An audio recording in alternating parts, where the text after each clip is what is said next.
দুর্নীতি মামলা এবং আগেই গ্রেফতার হয়েছেন শঙ্কর আঢ্যের ভাই মলয় আঢ্যকে এবার ইডির তলব বলে জানা যাচ্ছে। এ নিয়ে চতুর্থবার তলব করেছে ইডি শঙ্কর আঢ্যের ভাই মলয় আঢ্য এবং এই পরিবারের একাধিক সদস্যের নামে কোম্পানি ব্যাংক অ্যাকাউন্ট ইতিমধ্যেই কিন্তু নজরে এসেছে ইডির এবং শঙ্কর আঢ্যের ভাই মলয় আঢ্যকে ইডির তলব বলে জানা যাচ্ছে। শুভজিৎ রয়েছেন আমার সঙ্গে। শুভজিৎ, এ নিয়ে চতুর্থবার তলব, কি জানা যাচ্ছে?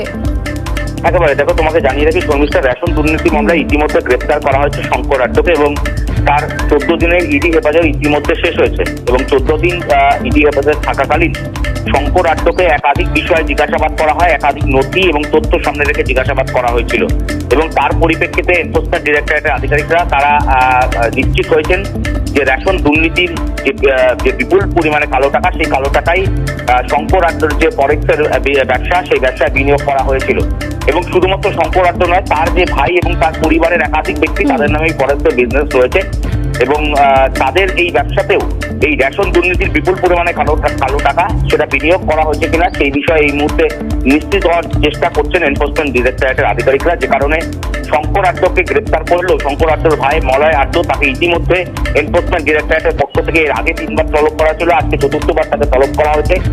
এনফোর্সমেন্ট ডিরেক্টরেট যে সদর দপ্তর সিজিও কমপ্লেক্স, সেখানে এসে তাকে হাজিরা দিতে হবে এবং তাকে জিজ্ঞাসাবাদের মুখোমুখি হতে হবে। তার কারণ ফরেক্সের যে বিজনেস, সেই বিজনেস শুধুমাত্র শঙ্কর আঢ্যর নয়, সেই ব্যবসার সঙ্গে জড়িয়ে রয়েছে মলয় আঢ্যর নামও এবং যে কারণে এই মুহূর্তে এনফোর্সমেন্ট ডিরেক্টরেটের আধিকারিকরা তারা মনে করছেন যে বিপুল পরিমাণে কালো টাকাকে সাদা করার যে প্রক্রিয়া, সেই প্রক্রিয়ার সঙ্গে শুধুমাত্র শঙ্কর আঢ্য নয়, তাই ভাইও জড়িয়ে থাকতে পারে বলে এই মুহূর্তে এনফোর্সমেন্ট ডিরেক্টরেটের আধিকারিকরা মনে করছে। সে কারণে মলয় আঢ্য তাকে ডেকে পাঠানো হয়েছে এনফোর্সমেন্ট ডিরেক্টরেটের অফিসে এবং বেশ কিছু নথি তাকে আনতে বলা হয়েছে। সেই সমস্ত নথি নিয়ে আজকে তাকে সিজিও কমপ্লেক্সে হাজিরা দিতে হবে এবং এনফোর্সমেন্ট ডিরেক্টরেটের আধিকারিকদের মুখোমুখি হতে হবে। শুভজিৎ, তিনি কি হাজিরা দিয়েছেন বা কখন তার সেই সময়?